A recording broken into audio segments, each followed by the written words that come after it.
చాలామంది ఈ దినాల్లో పాపము చేసి దేవుడిచ్చే దీవెనలు పొందలేకపోతుంది. అందుకే హలో మరియకి ఏం చెప్పాడు తెలుసా దేవదూత?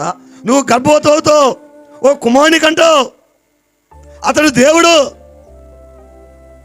నేను కన్యకని కదండి, నాకు పిల్లలు ఎలా పుడతారని అడిగింది మరియ. ఎవరిని?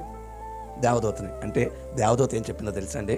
లోకస్వార్త 1:20-30 దాకా ఉంటుంది, మీ తర్వాత చదవండి. ఆ దేవదూత ఏం చెప్పిందో తెలుసా అండి? అమ్మా, దేవుడే పరిశుద్ధాత్మ శక్తి చేత నీ గర్భంలో ఉదయిస్తాడు. హల్లెలూయా.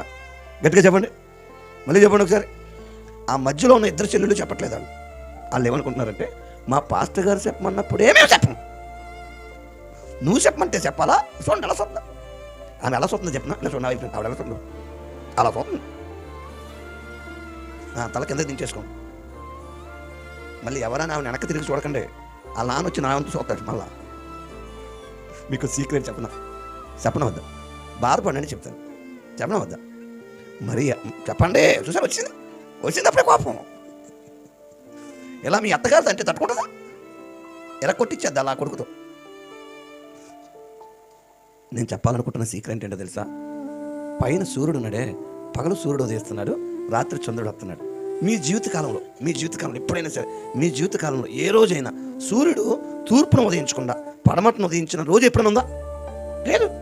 ఎవరు చెప్పారు అది? ఇంకో మాట కూడా చెప్పారు. మీ ఊర్లో జామ చెట్లు ఉన్నాయి కదా, జామ చెట్టుకి ఏ కాయ కాస్తుంది? జాంకాయ కాస్తుంది.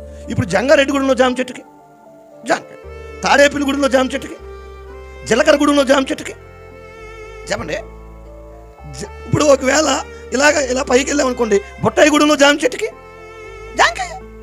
మళ్ళీ ఇప్పుడు కాపం వచ్చేది, ఏమయ్యా జామ చెట్టు ఎక్కడున్నా జాంకాయ కాదు, అది చెప్పడానికి నువ్వు రావాలా? మాకు తెలీదా? విజయవాడలో జామ చెట్టు కూడా జాంకాయ కాస్తుంది. నా ప్రశ్న ఏంటో తెలుసా? జామ చెట్టుకి జాంకాయ ఎందుకు కాస్తుంది? మామిడికాయ కాయొచ్చుగా. ఒకవేళ జామ చెట్టు నువ్వే వేసి, జామ విత్తనాలు వేసి, ముందేసి దాన్ని పెంచుతూ నువ్వు పెద్ద అయ్యాక జాంకాయ కాయొద్దు. ఆ విజయవాడ నుంచి వచ్చిన పాత్ర గారు చెప్పాడు, నువ్వు ఇంకో కాయదన్నా కాయ, జాంకాయ మాత్రం కాయకు అని పెంచి పెద్ద చేస్తే అది ఏ కాయ కాస్తుంది? ఎవరు చెప్పాడు? మీకు సీక్రెట్ చెప్తాను చూడండి.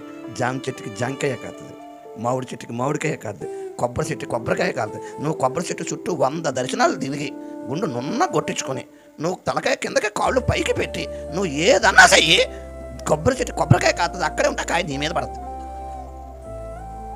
నేనేం చెప్పాలనుకుంటున్నా తెలుసా? దేవుడు శక్తి కలిగినాడు. అది ఎప్పుడో చెప్పేశాడు, సూర్యుడు తూర్పును ఉదయిస్తాడు, ఎప్పుడో చెప్పాడు.